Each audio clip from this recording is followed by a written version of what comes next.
Will have after this interview. Yo, yo, yo, welcome to Made to Think with your host, Ninjam. As always, I keep trying to bring the best guest I could possibly get, and I'm absolutely flabbergasted with this next guest. I've been following this gentleman my entire life. My DJ career started with names on flyers with such gentlemen. It's basically royalty, and I don't want to talk too much because he's very busy. It's the one and only Danny Rampling. Holy shit. Can you Yeah, believe it? good Uh, afternoon, Adam. Royalty. Oh, I haven't heard that one before. Come on, you're absolute royalty. Now, there's lots of we're going to get into here, but please introduce yourself for those that don't know who you are, which can't believe nobody Okay. knows who you are. DJ, producer, events promoter, scene pioneer of the acid house scene and stroke rave movement back in the 80s. Yeah, so music man, music is my life. So here I am. And entrepreneur. Basically, the founder, one of the founders of the rave club scene in England, and I'm 45. I've experienced this whole movement, and there was five names on flyers back then that I really give a shit about, and this guy was one of them. So this is mental for me. Please tell us you're in your 60s now. What was it like growing up in London in the 60s? I didn't grow up in the 60s. I was a small child in the 60s, so I'm not the northern side of 60s. I was born in the 60s.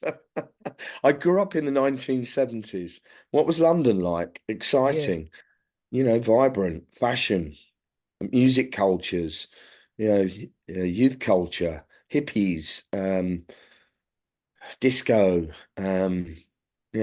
punk, mods. That was the 1970s. An exciting time as a kid.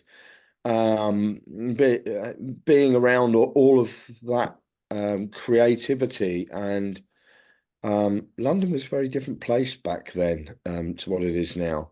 But yeah, I'm really glad that I grew up in the 1970s. I think it was, an amazing decade, even though that I was still, in my early youth. Yeah, a great time to for music and fashion, art, everything combined, and style. 1970s style is strong influences that we see today. It hasn't gone away. The essence of the 1970s pop music, everything. What were the first musical influences that you probably got from your parents? Do you remember anything on the radio as you were growing up? Yeah, I used to listen to the radio because my mother had the radio on all of the time during the day in the kitchen.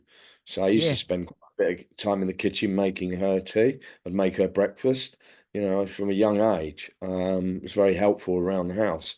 So I was fascinated by the sound being transmitted across the airways through a small radio on the kitchen work counter, work surface. And that was my introduction to radio and music. I was fascinated and become obsessed with radio, how someone was talking far away and playing music at the same time. And then that was um, coming out of this small transistor radio on, in the kitchen. So Tamla Motown, pop music of the time, 1970s music, yeah. Late 60s music as well, very, very young age. Yeah, but Did Tamla Motown is certainly a music form that really has influenced me greatly. did you have a favorite track as a kid? Oh God, there's so many of them, but oh God, so many. I had to pinpoint one. But in terms of a Tamla Motown track, Stone Love by the Supremes, that was my f favorite 1970s Tamla Motown track. The Supremes were wonderful. And yeah, it's a great song, and it's all connected to house music, 4/4 beats. It's all interlinked. It's all in the sequence of events, and it's soul music. I liked all the pop stars of the day, David Bowie, um, dare I say it, Gary Glitter and the Glitter Band, who were kind of a glam rock band, the Sweet. I liked all those glam rock bands, that were around at that time. As a as a kid. So, as a kid, you're not a musical snob. So, and that the whole glam rock sound alongside heavy metal, which I wasn't really into, and progressive rock, which is more of a kind of like developed musical taste. Kind of young kid, progressive rock went right over my head, Led Zeppelin and everything. But I like that music now. But it was a bit too kind of out there, and my musical taste hadn't developed and matured in those formative years. But yeah, it's just glam rock, Tamla Motown, soul music, and that really shaped my musical taste as a kid. How did you access music in the early days aside from radio? Was there any other outlet or just radio? Yeah, there was a record shop round the corner um, on the local high street. So we used to go in there and spend my record tokens that I get given as gifts at Christmas and birthdays, and my paper round money, and my cleaning the house chores money, and I do anything. Well, not anything. Had a strong work ethic from a young age. So I'd save up pocket money and buy music. Music was my main spend, should I say? Yeah, what I'd spend my money on. So the record shop on the corner, these were the days in London, and not just London, around in the UK, where you'd have corner shops and you'd have a row of shops, and there'd be, all different types of shops. And we were very fortunate to have a record shop on the corner. And I was always looking in the window before I actually went in there and bought music, obsessed with like the covers in the window. So yeah, I'd spend time in the record shops. So, how did you play these records? What did you have at home to play them? On a family gramophone initially. Wow, One you of had a those. gramophone. Well, I didn't. My grandmother did. One of those big walnut cabinet, which are antiques now, and they're sought after and valuable. So, yeah, lots of homes had those cabinet record players. There'd be a record player on the right and some disc space on the left, and some of them had, I believe, a radio in. But yeah, so that was where I initially started playing music, and at family parties in the 1970s. And yeah, that was my introduction to DJing as well. So I was obsessed with buying records and playing music. And then sometime after that, I was given a gift of a small Binatone one deck record player that I used to open the window up in my bedroom and then play my records at full blare so people could hear when they were walking past in the street. So that was the early days of DJing. That's amazing. Yeah, I had the same similar experience DJing for the when the kids came into assembly at school. They hired like the good boys, but I was a rebel. I'd lock the door and stop playing the hymns and play Doctor Who instead. um, Brilliant. what were the original radio stations back then? Can you remember the DJ? Was the Uh, DJs? Oh, radio. My mother used to listen to Radio One, and Radio Luxembourg, Radio Caroline. So those were the main stations that I used to listen to. that's interesting because we'll get to Wayne Anthony in a minute, but he mentioned this Radio Luxembourg as well. What were your interests at school, if any? Could I just add to that? Yeah, Yeah, yeah, Radio One on the radio at home. I knew from a very young age that I would love to be one of those DJs right. um, on Radio One at a very young age, maybe kind of 9, 10 years old, Wow. and that happened. I Yeah. became a DJ for 7 years on BBC Radio One. I climbed from pirate radio onto BBC Radio One and stayed there with a primetime Saturday night show, the Love Groove Dance Party, for 7 years, which was um, on par with Pete Tong's radio show. But yeah, it was an early obsession with radio, and that has been my calling. I love radio. I'm on radio, a radio station called Force Radio Live every Saturday night, and it's international, internet based, and that's on between 7 and 9 p.m. UK time. So it's all about uplifting house, raising the frequency through music, as we did on the Love Groove Dance Party for a number of years. So I've been with Force Radio Live for just under 3 years, I believe, 2.5 years. So yeah, really enjoying the show, and the station is expanding. We're listened to in over 180 countries, so it's good to be back on the radio. That's where I belong, and I love presenting radio shows.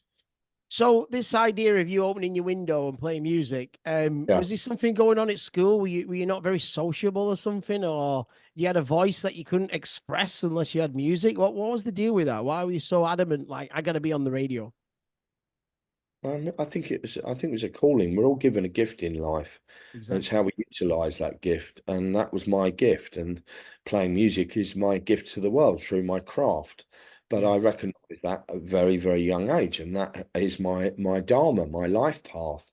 Whether you're a great musician or a great photographer or a great footballer, whatever it may be, we've all got a gift in life, and it's how we harness that gift and follow our passion and what really drives us. Um, and so many people give up on their passion along the way.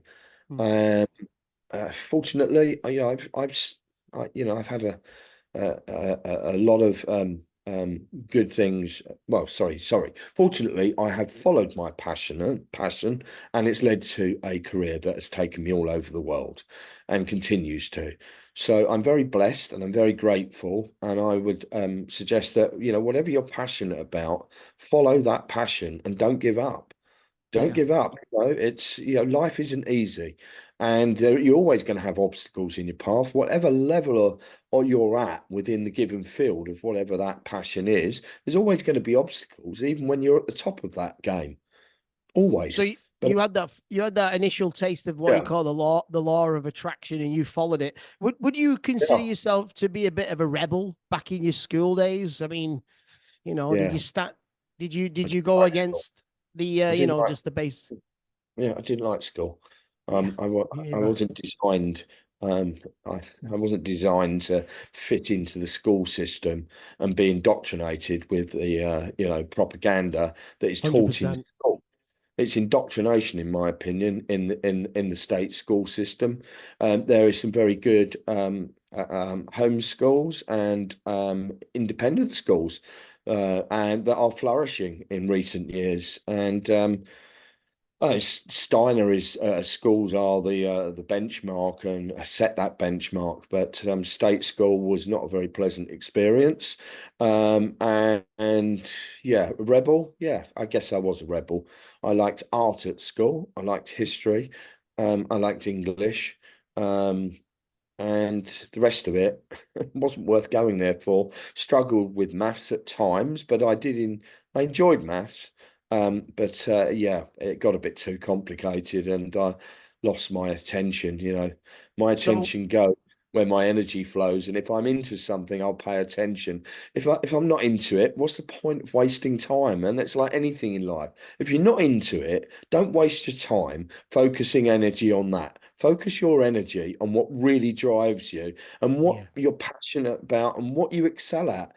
We're not good at everything in life. We're really not. So what were you doing after school? Did you finish school at 16? You completed the normal indoctrination, and then you just went your own way? Yeah. Couldn't wait to get out to work. And that's what I did. Get out to work and make money, earn money. Um, University, uh, I didn't want to stay on in education. I mean, I have in my more recent years, over the last couple of decades, I have invested my time and money into personal development, and it's a quest for learning that I have. And maybe that's because I didn't go to university after school or college.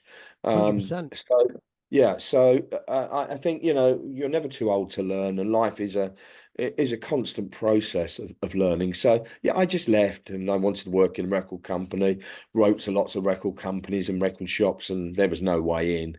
So just took like kind of working construction really, and that paid my way for fashion and music and disposable income. And as a teenager, 20 something, you just want to go out and spend your money and have a good time, and that's So I that's what used we to, do when we're young. Oh, I, let's get a mortgage, shall we, at 20 years old? I admire someone, some people who want to go down that path, and good on them.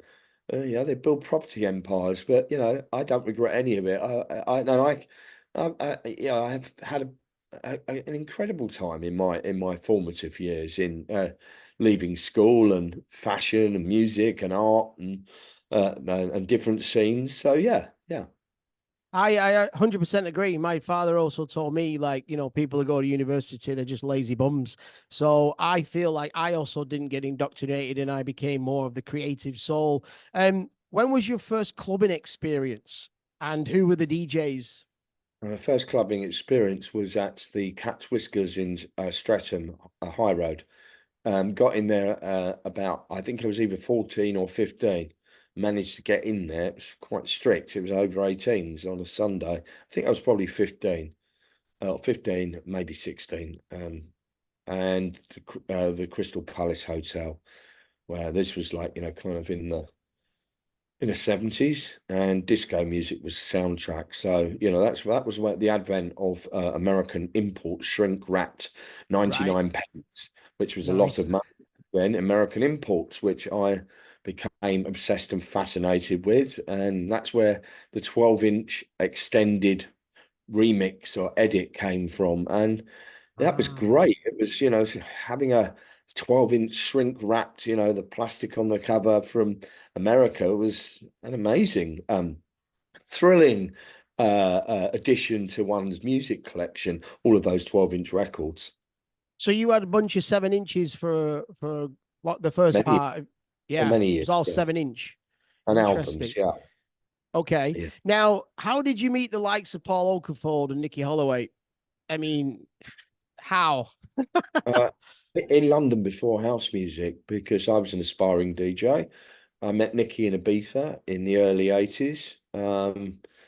And became friends with him. And then I worked alongside Nicky. I became his, kind of assistant in promotion and setting up his club nights and parties. And just we became friends. So I learned a great deal from Nicky Holloway. Um, even though even though he got a bit uptight about it back then when began with Shoon, but he's all right now. But taught me a lot. So, and this is all before the days of the secret where we manifest things. This is a natural ability that we all have. We visualize, we manifest, we set goals. That's what I want to do. That's what I'm driven to do. So, and Paul, I met through Nicky, and Paul was a record promotion guy at the time.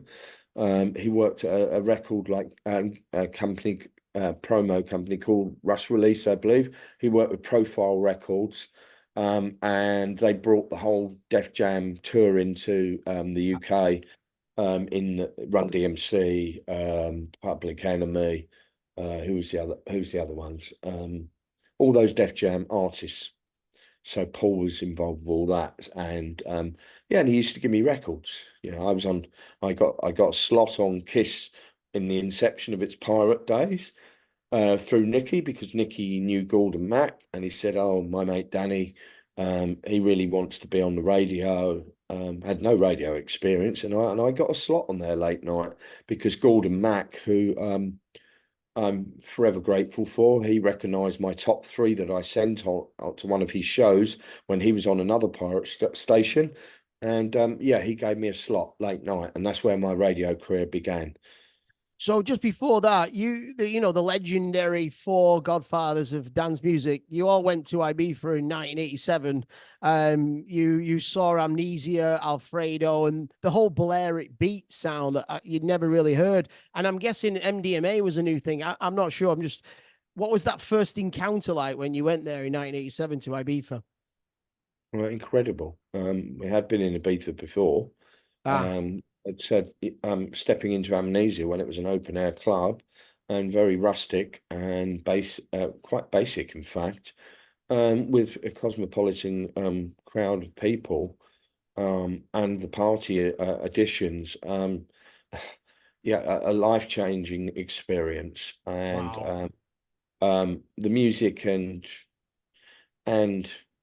the high, um, it changed a generation and generations, shall we say. But that experience there, we were all greatly influenced and inspired by the experience and the music of DJ Alfredo. And Alfredo, to me, was like the American DJs with Larry Levan at the Paradise Yeah. Garage. So I've Right. always said this. Alfredo was our Larry Levan in Europe, um, and played this wonderful mix of music as Larry Levan was doing at the Paradise Garage. He just didn't play disco, played all forms of music. But we coined it the Balearic Beats because it was an openness towards a certain a style, not all styles, but there's something about music when it's played in Ibiza. Yeah. Certain, not everything, but just certain tracks. There's something that's connected with the spirit of Ibiza, and that became the Balearic sound, which encompassed everything from reggae to indie rock, pop, Latin sounds, all all manner of all different styles of music, really, but So, music that was fitting to the vibe in Amnesia. yes. You probably just like, I'll play some random pop record. It was, Alfredo selected certain songs that were really connected to the audience on the dance floor in the open air with the sun coming up in the Mediterranean. Yeah. Yeah, um, Who is responsible for that term then, Balearic Beats? Did anybody coin that, or was that already there? us lot. All right. So We then weren't already basically there, no. you had four guys that are all different like trades and different skills, and you all come back to England. And then what happened next at Shoom? Massive, Well, the it just legendary started. Shoom. But well, we came back and created our own respected clubs. I hadn't promote I had dreamed of starting my own club where I'd have a crowd that reciprocates the music and loves the music that I'm playing, and that's what happened. Created Shoom, and 300 people, and it grew from strength to strength. Over within a few weeks, it went from 100 people to a couple of thousand people outside trying to get in. So it Wow. was a whole revolution in music and fashion and youth culture, and Paul began with Ziggy's in Streatham, and then Future in Heaven, and then Spectrum and Land of Oz, and Nicky Special Branch, which was more on the soul kind of vibe and rare groove, and then moved to The Trip, where that was about house music. Johnny was an A&R man and a DJ. So Yeah. Johnny didn't have a desire to create a club. But I'd got my opportunity then and a platform to become a professional DJ and host my own club nights with my wife Jenny at the time. Wow. How can you describe the energy and the vibes in the early days then? Like, what was it Elec like? Electric hedonism, free state of hedonism, and I've said this on another interview. No VIP BS. Yeah. Everybody was a VIP, and in my opinion, everyone still is a VIP. It's about the music and it's about unity and togetherness. And music unites us, music heals us, music brings us together, and And music what transcends barriers and division. what time was this club open till? Did you have to, cut it out, or you have an after party? What was the crack? Shun was in a basement gym, so during the week it was a gymnasium.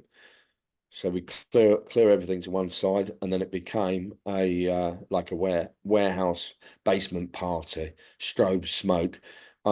Started at about 11, half 11, and then at 5 o'clock the lights would come up, and that was the end of the night. So back then, places didn't have licenses till 5 a.m. It wasn't London was not a 24-hour city. So yeah, we had a 5 a.m. close time, which was great. And everyone just had the most amazing experience. And it was, for many, it was like going to church every week. Yeah, the Church of Acid House. Now, talking about Acid House, one of my first guests on this podcast was Wayne Anthony because I Oh absolutely yeah. love Class of '88. I just spoke to him. He wants to give you a shout out. Much love to you. He told me all about that. That he said there was nowhere for people to go afterwards, like people just wandering around the street. But he just told me that you're the guy responsible for putting the Acid House on the smiley face thing. Is that right? Is that a real Well, fact? that's right. Yeah, because I adopted the smiley face symbol for Hume, which then Wow. later became the symbolism of the rave scene and was bastardized by the rave scene.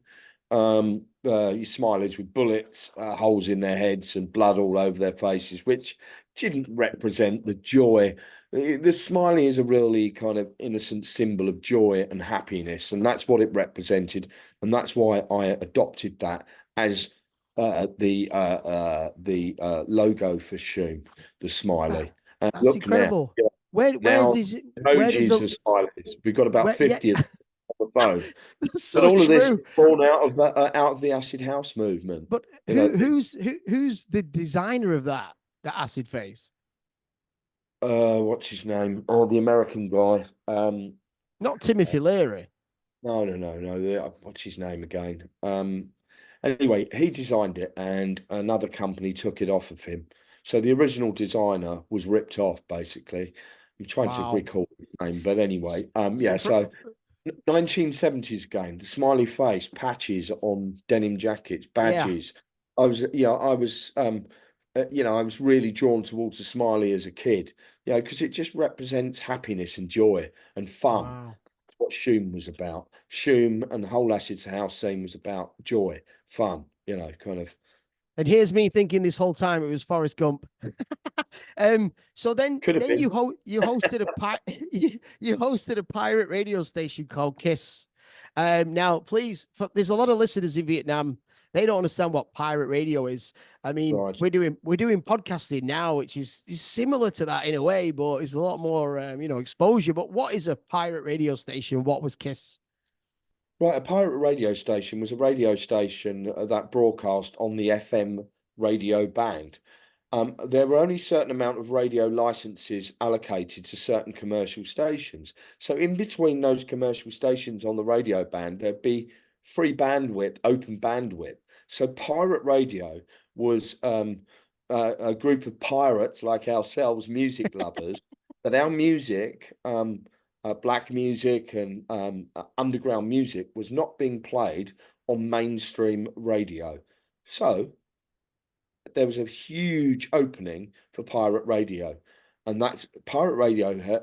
Most of the top DJs that you see today, the first generation wave of top DJs, they came through pirate radio. Um, so many people that are household names today. And then pirate stations, as I said, I was with Kiss from the beginning. It was an exciting time for radio, really exciting because yeah, it was we provided the soundtrack to music lovers, and Kiss at that time was, one of the taglines was the sound of young London, and that's what it was about, you Who know. was running? Who was running this Kiss then? How was it set up? What was the equipment? Was it in a house or was it in a studio? Yeah, it was in people's flats, and the Ah, transmitter. you moved it Yeah, it around. would always be moving because the Department of Trade and Industry would always be chasing after to try and take the transmitters down, which were Wow. in Greenwich and Crystal Palace, high points on hills in London, so that the transmitters would transmit across London. So it was a cat and mouse game, and it was very exciting. It was naughty, and that was all part of the thrill, and that's what attracted so many listeners to pirate radio because we got our music fix there. We'd hear the latest imports and music that wasn't released, and exciting. And pirate radio is still very, very prominent in UK cities today. So why wasn't the mainstream radio stations playing that at the time? Why was the need of pirate radio? Because they didn't think there was an audience for that, and it was a very different period of history. They did, DJs weren't respected the way they are now back then. Hmm. Interesting. DJs was someone who turned up at a wedding or something, or like the office party, or Was there like a any? local disco with a shiny suit on and a microphone. But there was a whole burgeoning underground scene, and that's where pirate radio filled that. It fueled the scene. Without pirate radio, all the different things combined, interlinked, pirate radio underpinned the whole acid house scene. Amazing. It gave music a platform to a wider audience. Was there any way for you to look at how many people were listening to that show at the time, or not at all? No idea. It's not like today. You can with the digital age. Yeah, There's you can have the data on how many people are listening, where they're listening from, and that's great. But it wasn't so that as advanced as what it is today. But it was demonstrated by the listenership, by the people that were gravitated towards those stations, and the parties that were held through the radio stations, and it became a scene. The radio so was intended to the how did whole you scene. Huh? how did you guys like protect? I guess you were advertising your illegal parties or whatever on the pirate radio station, but how did you protect all these government people listening in and finding out where you were going to do the party? People kept on the move, so they get tip-offs, and Ah, transmitters were, kind of guarded, and people would be on the lookout, and just move from place to place. As I said, it was a cat and mouse scenario. Um, mate, unbelievable that. How thrilling, did you meet? How did you meet thrilling, Judge? How did you meet thrilling, Judge? and exciting. How did you meet Judge Jules? Because Through he's Kiss another FM. one, Yeah, right? I So met Jules through Kiss FM radio. Jules was on Kiss from the beginning as well. And Jules used to host parties with Norman J, Shake and Finger Pop, which were mansion parties. And Jules was a trainee lawyer. So the oh police wow, would turn up, and Jules would give them the legal spiel, and the police would go away. So Jules knew how to handle the police, and Norman was the party host, Norman wait. J. So that's Norman J. why that's why his name's Judge Jules. I Well, didn't know exactly. that. Yeah, and Jules is back in the law as a profession now. He's a Oh, leading lawyer in a London law practice. So, yeah, he was a studying lawyer at that time, and yeah, he's with Norman J. He's very good friends with Norman. That kept Norman's parties going, the Shake a Finger Pop parties and Good Times parties. They were really cool parties to go to back then, before house music and the whole rare groove scene. that's incredible. I had no idea. For all the listeners who know you, that no, I'm pretty sure all my friends didn't know Judge was a real judge. That's brilliant. Then what He's, happened in he's a lawyer. 1990? What happened in 1991 with DJ Magazine? What happened in 1990? You tell me. Well, according to I don't know the facts, you were the first ever DJ to be voted the top one DJ of the charts at the time. Is that correct? The That's first correct. ever. Yes, This that's is correct. Yeah. Danny. That's an incredible achievement. I mean, I don't give a shit about the top 100 anymore. They're all shite. But to be the first of the first, I think yes, you deserve that. Well done. And Thank you. Yeah, that was. how important was having this DJ magazine around? Because for me, it was epic. Sorry, how what? How important was it having a DJ magazine as well as you've got your pirate radio, but you've got DJ magazine as well. For us, DJ mag was like the Bible. We used to look at it every Thursday, and we choose where we were going on. We go see Danny Rampling on Friday. It was our guide. It was our Bible. For you, how much of a difference did it make to your DJ career having the DJ magazine around? Well, James Hamilton was one of the early writers for DJ Magazine, who was a great writer and knew his music. So Yeah, DJ magazines was very important as a DJ in those formative years of DJing, and it's still widely read. It's an important publication that supports our wonderful music scene. Yeah. I haven't been on the cover for a few years, but it's about time I was back on the cover. So How did it there's still change you? hope. How Huh? did that change your life being voted the first ever DJ, like top DJ of the world? I found it a bit strange. I went and played in Australia and it was all over the promo, and I was like, hmm. I, I just found it a bit odd. I really did. But you, I was how do you, I how wasn't do you, sitting there on a throne with a crown on my head. Let's just put it that way. I thought, well, yeah, this is flattering. This is a nice achievement, but I didn't let it go to my head. I was good, just a good. bit taken back by it, quite frankly. But it wasn't, when that began, it wasn't like it is now. Right, right. Yeah, very, very different. And DJ Magazine back then didn't have the circulation. Well, it was on the way there, but it didn't have the circulation that it has had through kind of the mid late 90s into the present. Um, But I'm guessing that was organic because I remember when Beatport came out and Deadmau was like top of the charts, and he was part of the whole spot. He was part of that whole movement. So it was like he was buying his own fame. I think with you, it's right, more organic. You started producing and formed a band. Tell us about yeah. that. Well, I did a band, an electronic millionaire hippies. We're with Deconstruction Music label, and unfortunately, Kylie Minogue came along and hoovered up all the resources of deconstruction, and things were changing at BMG Music, and Yep. unfortunately, BMG went under. Deconstruction went under. And Sasha was on that label. There was, a lot, Dave Seaman, a lot of great artists, but I do believe that Kylie Minogue came along with her album, and God knows how much they paid Kylie Minogue to have this album, and all these dance producers did tracks with Kylie on this album. All right, an okay album, but it didn't set the pop music world ablaze, kind of in comparison to PWL.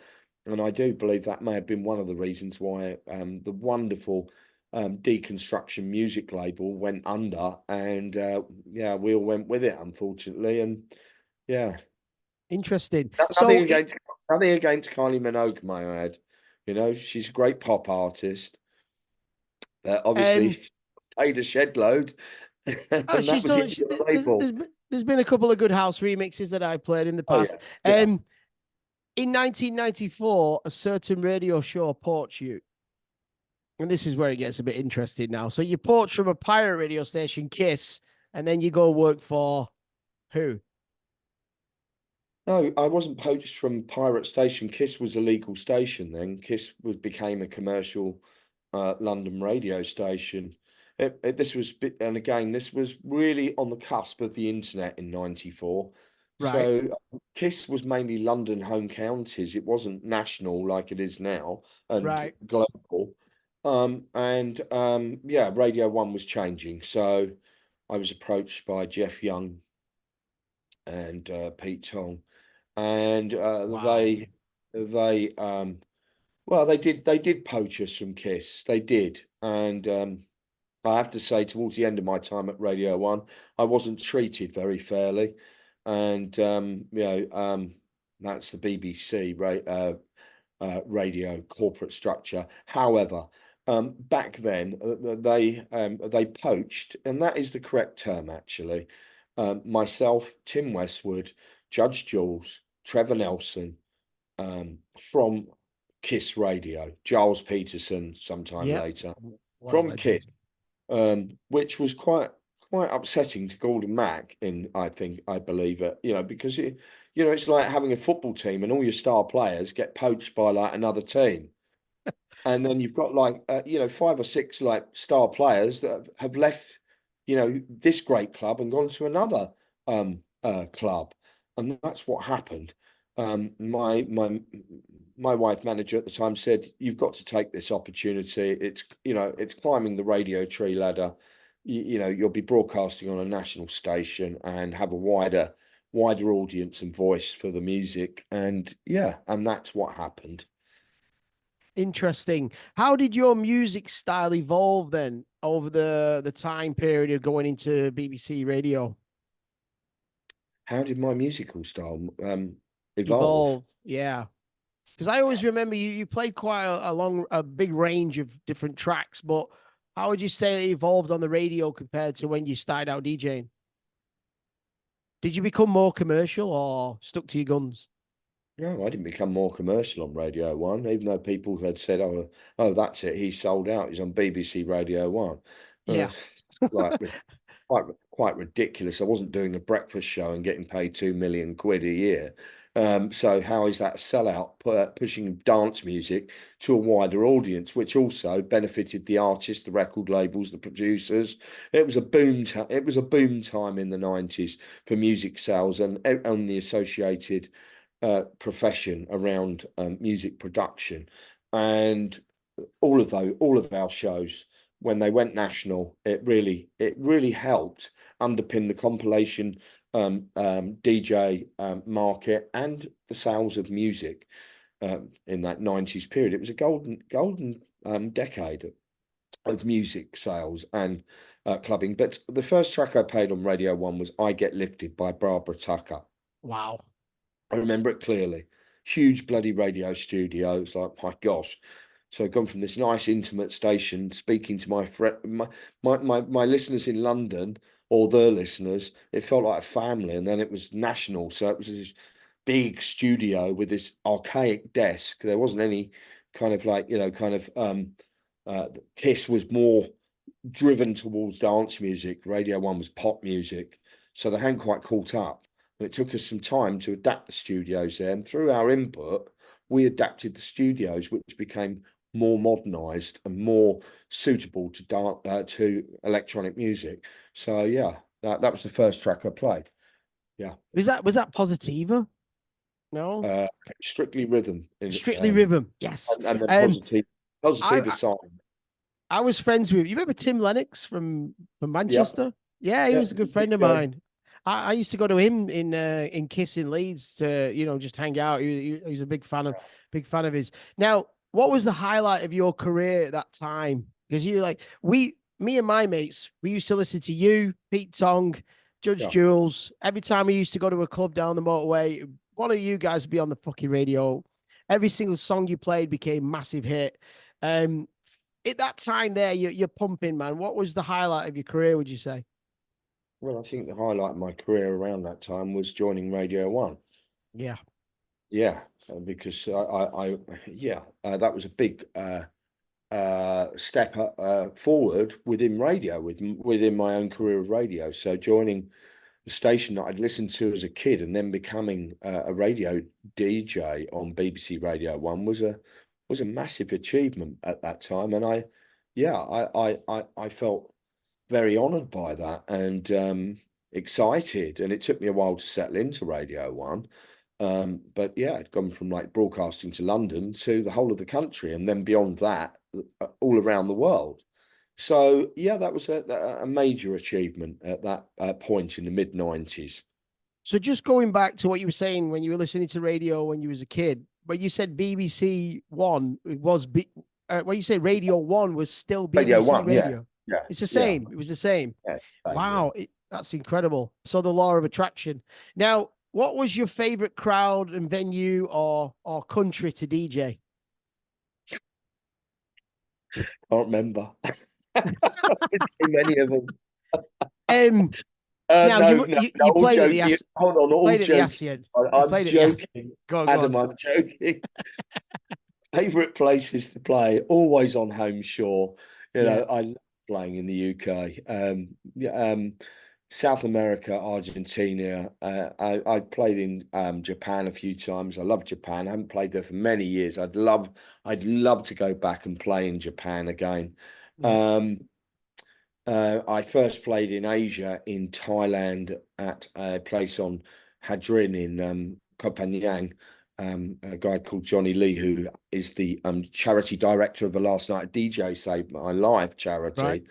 he had a bar on Hadrin called the Vinyl Cafe. So I'd met Johnny in Ibiza, and that was the first place I played. I think, if I'm yeah, but I think that was my first trip to Thailand in the mid 90s.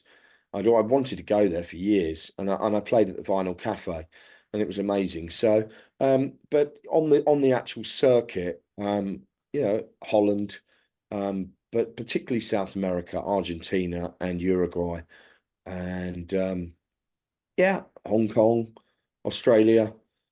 Yeah, but How were I these yeah. did you feel that these places were really behind what you'd experienced in Ibiza in the early days, or were they channeling their own sort of vibes that was different? No, not at all. I think, kind of the 90s with the output of radio and the scene was really became the super club scene. So, we were exporting the sound and the DJ culture worldwide. And all of us, the key DJs, were playing across the world. And yeah, when I got into Radio One, one of the other, I will say this, the downside of playing on Radio One, they restricted me from.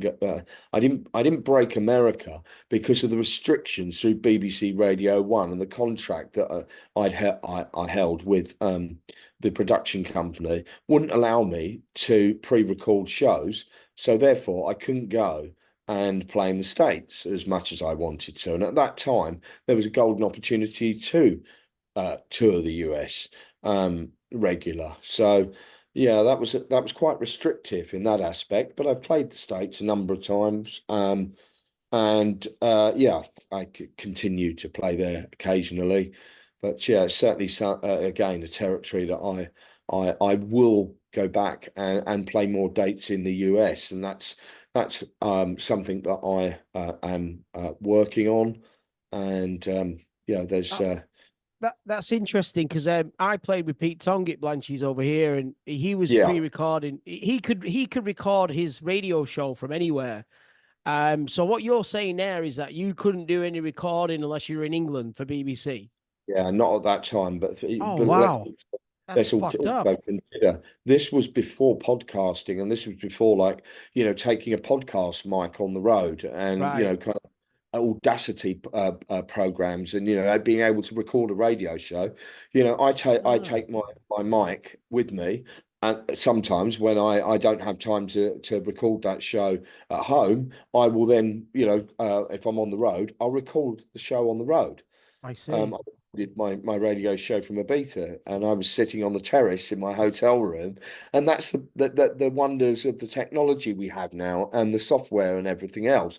At that time, it was the early days, so we were stuck to studio broadcasting, and you could pre-record one or two shows, but I think if I remember right, they would not let me record two shows, 2 consecutive weeks. But you needed 2 weeks to tour America to go out and do two consecutive weekends. So there was a clause in the contract. So I anyway, see. but it's all changed now. It's So um at that time, you was paid to do a show every week. No days, no weeks off. no, seldom had a week off. No, Fucking no, hell. no, no. I Interesting. was I was unwell on 2 occasions, but no, I was there every week. I'd program the show up on Friday and Saturday in the afternoon, and sometimes be working DJing on Friday night.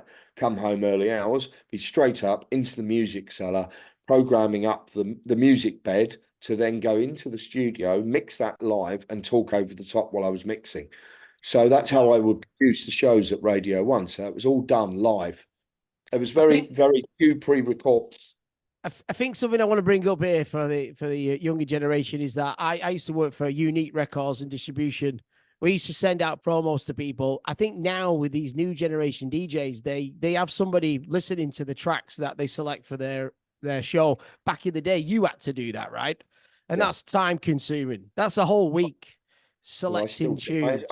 I still do that, but you've just got to filter out the Hmm. faff.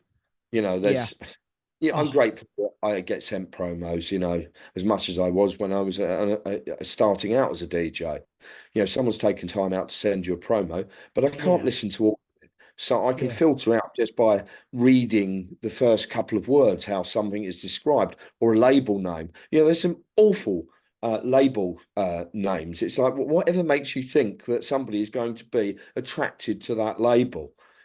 Just the small details or this long epic, like, kind of uh, It's um, like a um, bad CV, isn't it?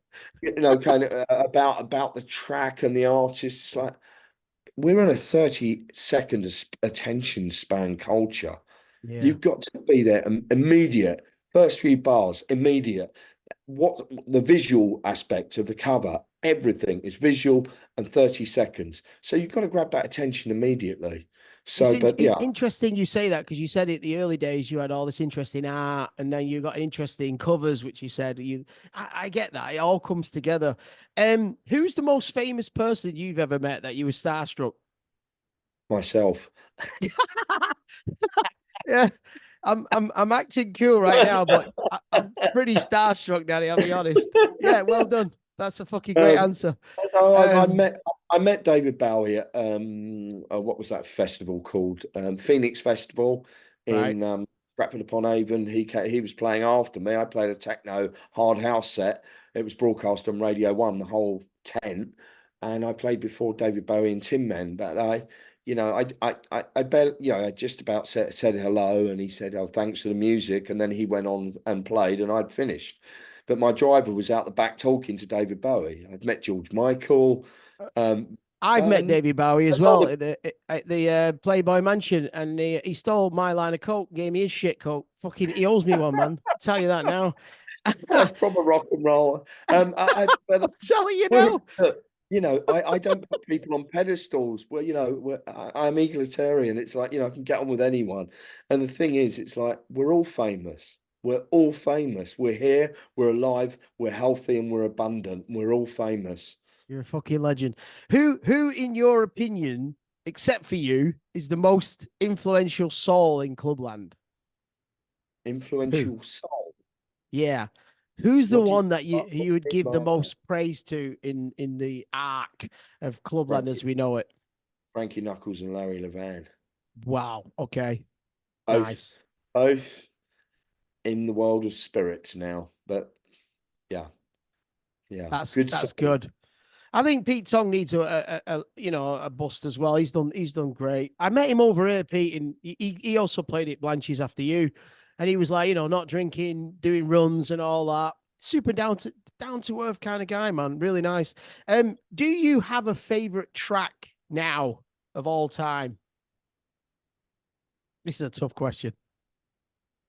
I think, like, kind of in terms of house, it's got to be the Night Writers. Let the Music Use You, which is a Oh Frankie man, Knuckles yeah. production. Yeah, that was the key track that I heard in Amnesia that still sends a shiver down the spine and invokes goosebumps to this day. That's because there's God in the music. There's the God spirit in the music. So a piece of music that will give you goosebumps and that sensitivity of the skin towards a piece of music is amazing. And yeah, off the top of my head, definitely the Night Writers as a soul record, Wake Up Everybody, which is very appropriate for what's going on in the world today. We'll get to Ted that in a minute. Absolutely. Carol Melvin Fra and the Blue Notes. Frankie Knuckles is your favorite DJ, would you say then? After that little tribute? I believe that, I think Frankie Knuckles is still to this day the DJ's DJ. Yeah. Everybody adores Frankie Knuckles, and without Frankie Knuckles, there wouldn't be house music. There would be house music, but Frankie Knuckles was very, very key and instrumental to the development of house music. An amazing talent and a beautiful human being. Do you think that America beat us to that, the house scene then? Well, America formed house music through European music, through Right. Kraftwerk, Depeche Mode. The guys in Detroit and Chicago took that original Euro electronic music and fused it with synthesizers into techno and house alongside the gospel elements and the disco elements. So Yeah, I think it's been a two-way street where it's not one or the other. America formed the music like lots of different music genres, and we took the music and made it into a scene. America's not really good at making scenes. We are in Europe, Yeah, I love particularly that. here in particularly here in Britain, fashion, art, music, culture, we're rich in that heritage and will always Yeah. continue to be. It's in our genes, it's in our genetic makeup. We're designed to create and shape movements and scenes and the height of creativity. Yeah, so thank you, America. But Now, also because we shaped that scene. The American DJs were being paid a pittance in America at that time. They weren't being paid the superstar DJ fees that they are now at that time. And then the music here that broke a lot of those artists. Then they started coming to Europe in the 90s, and they were earning really big fees, and that set the bar. So the American DJs are really, really grateful to the European scene because it continues to, um, continues with the desire and passion for those American DJs. that's amazing. I'm pretty good friends with Farley Jetmaster Funk. I'm hoping to get him on here next. And I gotta give a shout out to Mark Farina. For me, he's one of the legends, man. That sound, that whole mushroom jazz thing changed my life. Um, did you ever recognize a decline in the energy of clubs or a negative impact that altered your passion for DJing? Because you stepped back for a while, didn't you? You were Yeah, there. well, What mm, happened with that? well, the departure, the sudden departure from Radio One, and then you find out who your friends are in the music industry. Right. Uh, that was one thing, and then that kind Can of you talk about this thing with Radio One, or is it I don't really want to. It's negative, okay? but Okay. focus Fair on enough. the music. Let's just focus. It happens to a lot of people, and that's just the way of the world, unfortunately. But the music also house was becoming a bit formulated. It'd gone through this amazing period of songwriting, and all the amazing '90s productions that are such classic pieces of songwriting and Agree. dance music. And then kind of into the millennium, 2004, I guess, five, music became quite formulated and the energy had shifted and I think there was a lot more yeah, just standard formalized sound and I, I 2005's wasn't probably when you got the yeah, electro scene coming in as well, like that biggie, yeah, that was all right. That was Bambossa and all yeah. that subliminal changed, and yeah, I Yeah. remember that. So Yeah, so you announced retirement in 2005, well, and then I never use that word retirement because I'll never retire. That's what the press announced. Should have just said I'm taking a break. I would never ever use the word retire because I believe you don't ever retire, and I'll always be doing something to the day I die. That's what right. I'm cut out to do. That I'm not going to go.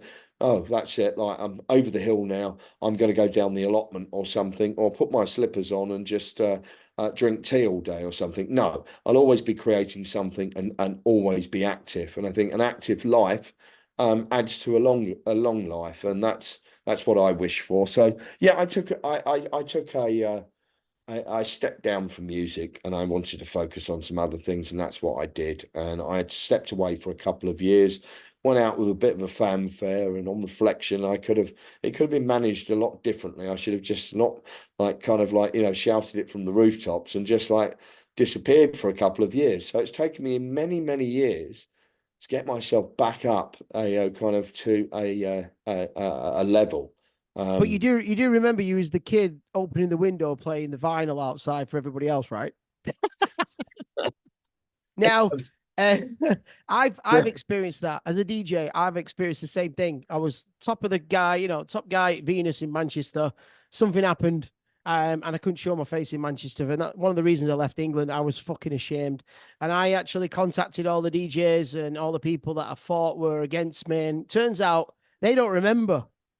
So anybody who's listening, if you got a fucking problem, deal with it directly immediately. You'll find Yeah. out it's just paranoia, a lot of it. Now, you then published a book about DJing in 2008, like an actual book. Please tell us about that. That's right, yeah. Long before all the DJ tutorial books came along, um, everything you need to know about DJing and success. That started out as a ebook before ebooks were the preserve of the American market. We went to an internet marketing seminar with a chap called David Kavanagh, who teaches internet marketing to this day in Pattaya, Thailand. He was speaking in London and gave us the inspiration, myself, Ben Brophy, and Jerry Frempong, who are very close friends, to write a book about DJing. And that's what we did. And that ebook sold thousands of copies. And then a publishing agent in London said this should be a cover book. And that's what happened. So it's more of a technical reference manual, the DJ book. Yeah, very proud that I'm a published author, and there's more to Just come. another epic trait to your legacy. How does it work now with royalties from like old DJ mixes? You know, like I used to love the Fantasia thing. I don't think you were ever on Fantasia, were you? No, No. no, But how does no, that work now? Like, there's no CD sales, I guess. But what happens no. with that There, kind of there stuff? isn't. So don't really see any royalties from that anymore. Right. But yeah, it was a boom. The nineties was a boom time for sales of music. So yeah, royalties come from publishing and radio play and live events. So that's where the source of income comes from producing music. Um, as Now the I'm core right. source of income, should I say? I met you in 2012 officially. I've saw you many times DJ in England, so many times. Off my tits. I just had and I had a great experience. You're a fucking legend, great DJ, always brought the energy, the vibration. Mhm. I met you 2012 in Saigon. There was such a big hype. I want to give a shout out to Andres, Mr. Sen, Kaiser, all the guys involved with that night. You have no idea. The basically we talked about this before, but what happened here? We had this club called Blanches, which I was a resident for 5 years. Um, you know, I love Andres, but Andres, he tried to get DJs so big and paid so much money that it basically killed the venue. It's a little bit like the Hacienda, the Hacienda legacy. Um, what did Sorry you to hear. think? No, it's fine because times move on. There's underground clubs here in Saigon now, but there's not that wave of house that we had. You know, we had Bob Sinclair, Grandmaster Flash, Random Block. Mm, Oh god, it was just for me. It was like me and Andres were on the same wavelength. But what did you make of Asia overall? Like playing your style. 2013, you came here with your wife, so it was Rampling and Rampling. But yeah. what did you make of that whole experience? Like playing that music in Asia, did it resonate? Well, I'd already been playing in Asia since the 90s, Hong Kong, China, Japan, Thailand, uh, Bali. So coming to Vietnam for the first time was thrilling, yeah, and Cambodia. Two places where I hadn't played in Asia. So it was really exciting and thrilling. And blessed to have been one of the early kind of profile DJs coming into Vietnam to play. So yeah, I have fond memories, and thank you, Andreas, for hosting all those events and wonderful. One night you was playing on that night with Grandmaster Flash. And old Mr. Flash got very uptight. He wanted his own separate DJ booth, which he got, his own equipment. We were playing on some other equipment. He came in, like, kind of last minute. He was, he had his sound check. And he was like very, very particular about smoking in the club and everything. And his console, he was playing off Tractor, I believe, and he Can't had a believe you bit of a remember this. he had a bit of a sound issue on Mr. Flash. Oh my gosh! And he didn't. I'm afraid to say, with the greatest respect, that he didn't handle that and manage it very well. What he could have done is get on the mic and just started like rapping a bit and like vibing up the crowd and just not kind of like getting stressed over the sound issue. But he decided to blame everybody who was in his vicinity. And I was one of those people. And he said to me, you touched my sound. And I'm like, no, no, no, Flash. I haven't been near your sound. I've been playing here, man, buddy. And he I was just can't like, believe you he was remember that. letting off. He was letting off his stress on everyone around him, and I was quite surprised by that. But it all turned out okay. But yeah, he had a bit of, and that was the early days of Tractor as well. And Tractor at that time, it was prone to problems. It was just like Oh, set up on Tractor, and there'd always be some bloody glitch, and that's what happened to old Mister Flash. yeah. I played with Do you DJ remember Rex. that? I played with Yoda, DJ Yoda at Hard Rock Cafe, and he was playing Serato, and it was like, yo, I used to remember you like DMC shit, and it was Yeah, just terrible. The sound was horrible. That's yeah. hilarious. Now, you have been. This is where we're going to go a little bit sideline now. You have now been a major spokesperson in the UK about certain policies over the last few years. I, for one, I am a massive yes, supporter of this. It's kind of hard to talk about this from Vietnam. But I will tell you this now. I 100% back you. And I think for those that don't know, you've been doing massive protests in London. A lot of people are still on, a neutral side, but please, can you just elaborate? You're a freedom fighter, basically. I seen what you've been doing with Matt Letizia, who's a fucking legend, by the way. We'll speak. What's going We'll on? speak. What's We'll going speak on, when back Danny? next week. Yeah. I Um, just want to say, what's going on? This is the greatest deception in all human history. That's what's yes, going on. I So there, agree. we're here at this time, um, and it's a calling. We stand in the truth movement, the freedom movement, and we have followed our intuition, and our souls tell us that something is wrong. And I was taught by my grandfather, who was a Second World War veteran, to stand up to wrongdoing. And Me that's what too. I do alongside everybody else who's part of the freedom movement. This is a grand deception, Yep. and the truth is unstoppable, and the truth is being revealed day by day. And Now, this thing, hold on, this whole thing is going to come crashing down, and the truth will be exposed. There are crimes against humanity that are being carried out here. And this is what's being exposed. This is what we've been fighting for the last 4 years. They stole 2 years of our lives. They closed everything down in hospitality and the associated industries. We didn't have furlough. We didn't have a right to work.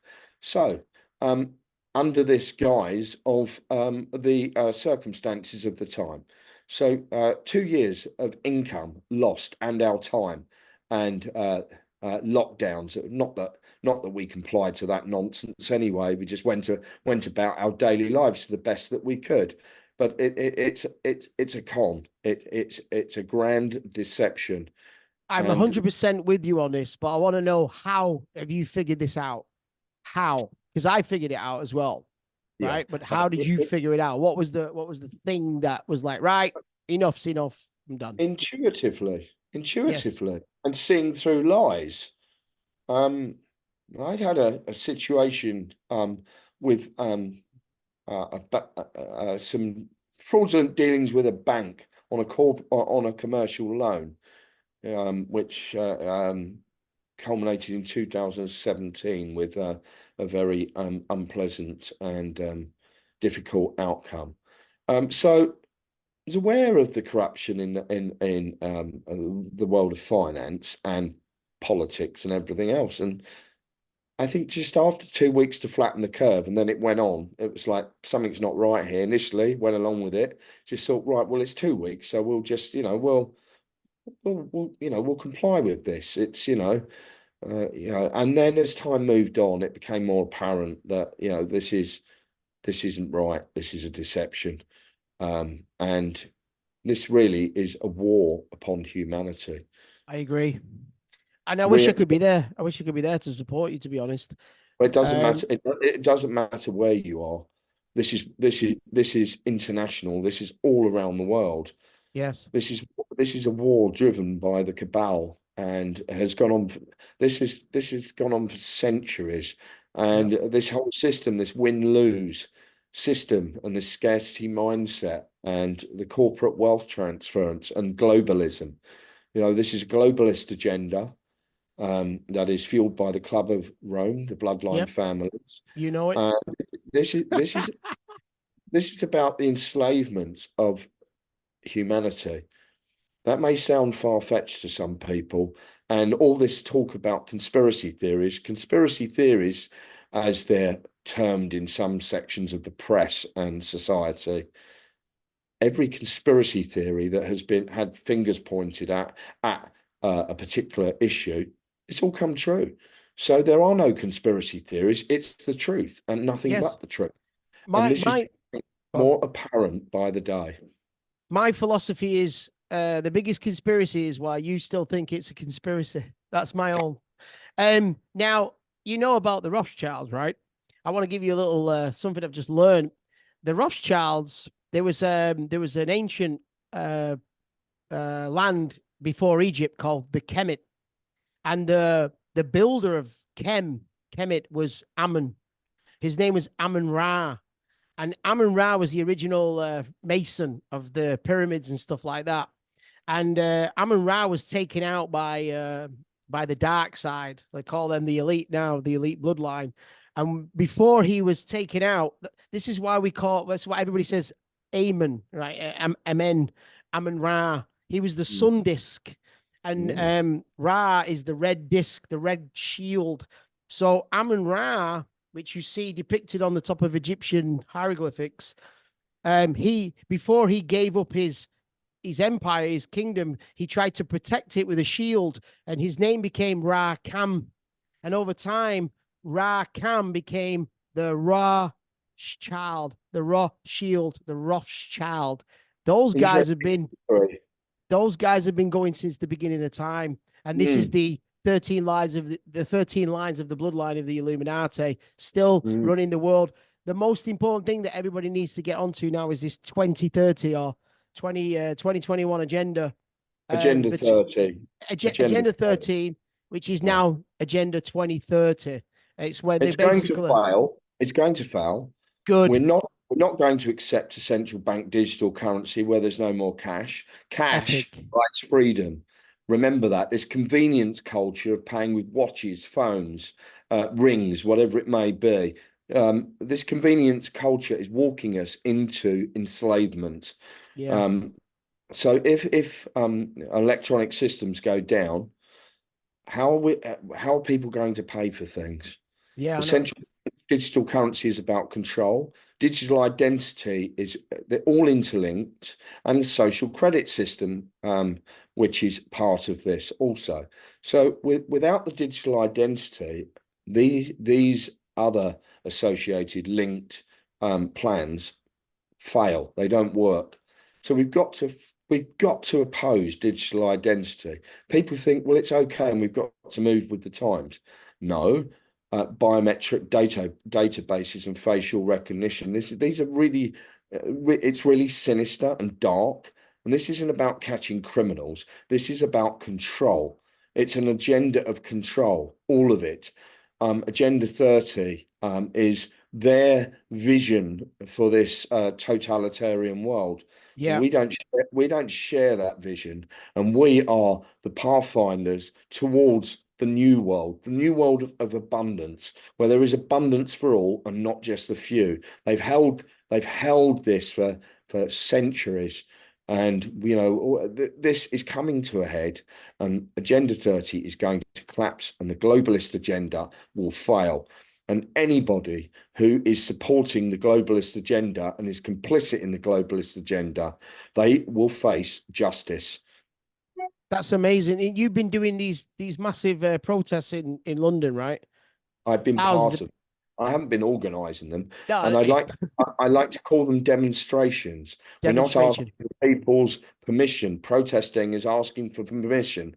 Please hear what we've got to say. No, we are demonstrating. We're demonstrating our numbers, our opposition, who we are towards this agenda.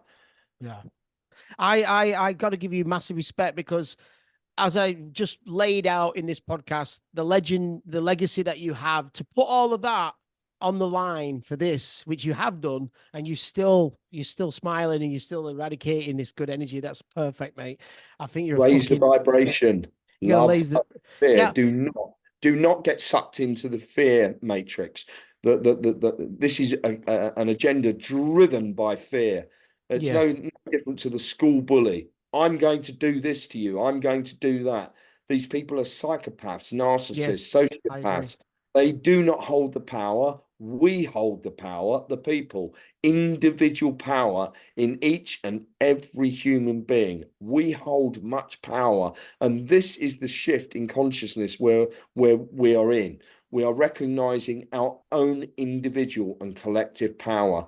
These people are going to become that. I don't even term some of them as people. They are entities. They Yeah, are going to become obsolete and will be abolished. These organizations based in Geneva, the World Health Organization, the World yeah. The Economic Who, Forum, yeah, and the UN are all interlinked with Agenda 30, which ultimately is a control agenda. yeah. And Psychopaths. we are deemed as QR cattle, Yeah. nothing more, nothing less. Now, talking about this, what changes would you like to see happen in the future for everybody? As I just said, these organizations being dismantled and abolished, new council for world health, a genuine, authentic council, the whole political system deconstructed and political reform, more community politics where there isn't this like opposing factors of blue and red or yellow and green, whatever the colors may be, where politics that's an old paradigm political system. This is where everything is heading, in my opinion. And this political system is on its last legs. You know, there are unelected bureaucrats and technocrats. This is a globalist coup d'etat across the world. And every nation, well, nearly every nation, is being embroiled in this and having these restrictions imposed upon people. We do no harm. We live our lives responsibly, and we hold individual power. And that is where we need to focus on and move forward and live the life of our choosing and our dreams. And don't give up on your dreams. Do not get sucked into fear. Oh my God, this is going to happen. That's going to happen. No, the future hasn't happened yet. Be present to the present, as Eckhart Tolle states. And that's always something to bear in mind because we project into the future too much and outcomes. Be right in the present and be grateful for the present because the present is all we have. The past is done and the future hasn't happened. I lost a lot of friends here because I was very outspoken in Vietnam. I forgot the fact that I'm living in a communist country. I was just like, yeah, this is all bullshit. But I lost a lot of friends, Danny, and slowly, they've all started trickling back now. They've all started. I had to pick myself up. Imagine falling down and there's no net to catch you, and I just kept falling and falling. Like, where's my fucking mates? And now Yeah. everything I said, they don't all agree, but Yeah. you're on my podcast right now, one of my original OG legends, talking sense. It gives me ultimate calmness. I Well, feel like, yes, I never strayed away from my spiritual self. So that's fucking incredible. Thank you for that. Thank you and for well standing done. up. Well done, and well done for standing your. This is about standing in your truth, authenticity, and standing up to wrongdoing. And it's a divisive agenda. It's a very elaborate yet simple divisive agenda to Oh, yeah. part us. Yeah, and this is Oh, going on in wars around the world. It's dividing humanity. However, there is a rise in collective consciousness, and this is the great awakening of humanity. They're trying to impose the not so great reset, collapsing the financial system. So Yeah. we'll own nothing and be happy. That's their tagline, the World Economic Forum. Yeah. They are going to be the ones who are going to own nothing and be very unhappy. Yeah. Yeah. That's the outcome. Hold that intention. They are not going to triumph. Evil is not going to diminish the light. And we are the bearers of light around the world. It's Yeah. our world, not theirs. Our world. 100%. Just to give the listeners an example, like I'm a Manchester City fan, right? But football divides people. The fact that you remember when Saka and all them lot, they didn't score the penalties at that tournament in the final, and it caused all that hatred with racism. You need to understand that that's controlled. That's Yeah. not just a fucking. That doesn't happen by accident. This shit makes people angry. It makes the hate wars. You got to step back, be calm, man. Listen to your own intuition. You know what I'm saying? Now, Yeah. Well, just be. this is the bread and circuses that George Orwell spoke about. And a lot of George Orwell's 1984, we're actually living in 1984 right now. Yeah. And there's no denying that. There's a wave of cognitive dissonance. My life is quite normal. Everything is perfectly normal. But actually, it's not. It's not. Just like, kind of look behind the curtain. The curtain is not even closed, it's overtly open right now. Right. And at some point, but I do feel, as you back to what you just said, a lot more people, because consciousness is, on all different frequencies, and some are at this point, some are more advanced with consciousness, and some are behind. And this is the great awakening. So people are catching up, and more people every day are questioning this agenda. There are questions, and we're going to hit a critical mass of awakening.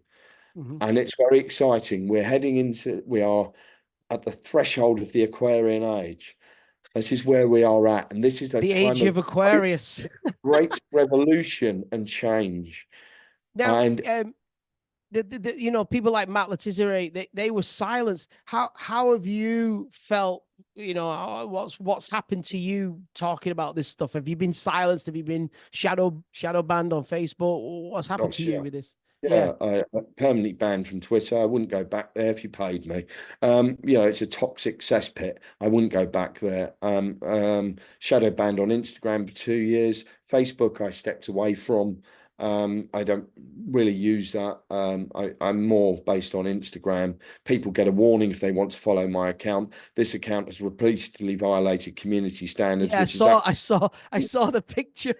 I do not share anything I do not share anything that is fear-based. I share authenticated information.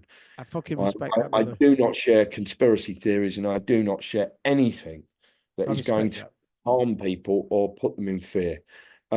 So I 100%.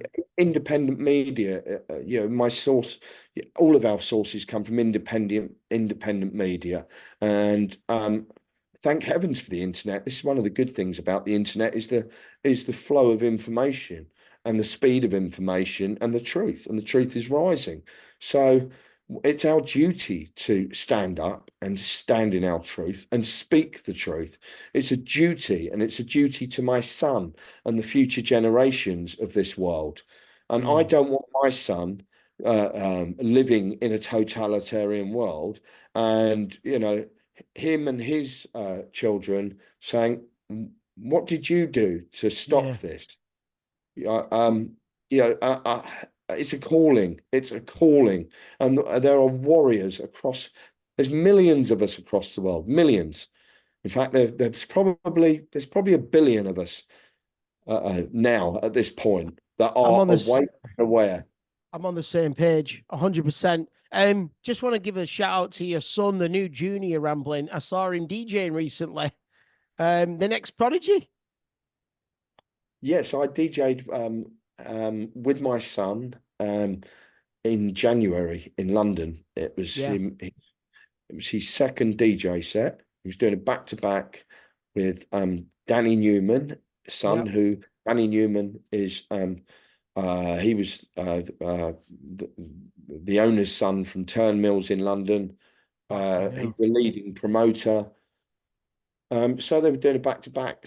So I played after Tall Paul, the DJ Tall Paul's son, Joe, and I was sandwiched in between the Newmans. Is, And is he called Short Paul? he's not well, he's getting as tall as his dad, and he's very much Taller like his Paul. dad. And he also plays like his dad as well. He's got the same energy. Oh, I But fucking yeah, love Tall Paul. it was a historic night and such a hearty experience. Playing before my son and his mate, and all of their student mates were there, and the energy was great. You know, that 20 something energy that I still hold when I get in and plug my headphones in and start playing a set. I'm jumping around, I'm having a good dance, and yeah, letting off some energy. You So that was still dancing around the decks. I love that, Daddy. I love it. yeah, Yeah, it was little. yeah, exactly. It was a memorable night of Uh, historic for all of the family. while we're talking about sons, it's Graham Park's 40th anniversary this weekend, and Oh we should give wow, a shout out to his son that's gone to the other side. Love you, Graham Park. bless Um, you, Graham, and bless you. congratulations on your 40th anniversary. Yeah, I We got love to you, play. Marky. He was the first person I ever saw at the Hacienda, and I'm going to get him on. Now that you don't you probably do realize this, but even Wayne Anthony said this. You get Danny Rampling on your podcast, the world's your oyster. There you Um, go. you are that guy. Just before we wrap this up, what an amazing conversation. What tips would you give to young guns that are starting out on this kind of crazy journey, man? What tips? You've just got to follow your passion and network and hustle and stay committed to your dream. Yeah, Um, you can't do it in half measures, and you're going to face setbacks, knockbacks. You know, the door just doesn't open for everyone to walk in. You know, it can take years, but you have to be committed. As I said earlier, you know, so many people give up, you know, when they're actually close to a point of having breakthroughs. But it's a process, and you just got to keep going. Some people get lucky breaks, you know, they might make a track or something, or they'll meet someone, and that's life. But I think, you know, it's about commitment, passion, and drive, and motivation and belief. And yeah. it's holding that belief that, yeah, I want to do this. And if you stick to all of those things, then you'll fulfill your dreams and ambitions, whatever that may be. Whatever that Well, may be. about Just keep 25 years about going. 25 years ago, I just wanted to get in the DJ box with you and pinch your ass. And now you're on my podcast. So that is 100% right. Listen, I know you're a busy man and you've been sick. I want to wish you Chúc Mừng Năm Mới, as we say in Vietnam. It's a happy Lunar New Year. I'm following you. I followed you forever. You're a gentleman. My father, my mother, they passed away. I feel some wisdom in you that my father is channeling. I think what you're doing is very, very strong, very, very brave, Danny. I can't believe you came on my podcast. So many people, they won't believe this. And for me to keep this a secret has been the hardest thing in my life because I'm just like you. I'm a broadcaster. I'm the guy blasting the speaker out of the window for everybody to listen. And tonight, everyone's going to listen to you on my podcast. Danny Rampling, what a fucking legend, my friend. Thank Uh, you. Thank you, Adam, for having me on. It's been a pleasure talking to you. A living legend, may I add, buddy. You And are, no, hopefully mate. I'll come back. I'll come back and play in Vietnam at some Oh, point. Love to. 100%, 100%. Seriously, I cannot thank you enough. Congratulations to become who you are and what you're doing. I follow you, and I say it doesn't matter what people where they're divided. It's just about being yourself and having that power to be honest. And I think tonight you've been as honest as you can be. This is a crazy ass. You're going to change my life, brother. Thank you very much. Good night. Aho. Okay. Aho. It's Danny Rampling. Good night, listeners. I'll see you soon. Thanks, Danny. Good night.